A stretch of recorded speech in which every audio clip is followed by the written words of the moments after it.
Bonus John Stuart Mill on Liberty content. Again, chance to reread this wonderful little text about government without coercion over differences of opinion. That one should be left to pursue their own happiness so long as it doesn't harm others. Seems to us a completely normal idea, but was in fact quite radical for quite a long time. And indeed probably should remain radical, should remain questionable, doubtful. Do we owe things to each other more than tolerance? Is mutual tolerance enough to build a healthy and happy society? Good questions, but not what I'm here for. What I'm here for is a fascinating little line that I think is so informative for how religion actually functions in human life. We always make claims about what we believe, but what we actually live is a different matter.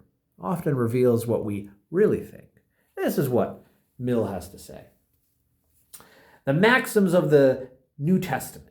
These are considered sacred and accepted as law by all professing Christians.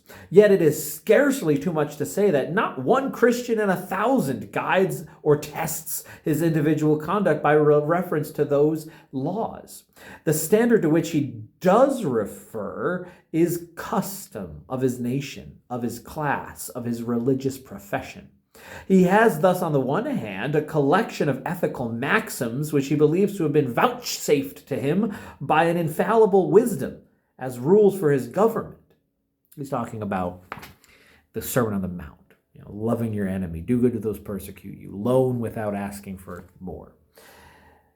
But on the other hand, he has a set of everyday judgments and practices which go a certain length with some of those maxims, not so great a length with others, and stand in direct opposition to some, and are on the whole a compromise between the Christian creed and the interests and suggestions of their worldly life. To the first of these standards, he gives his homage. To the other, he gives his real allegiance.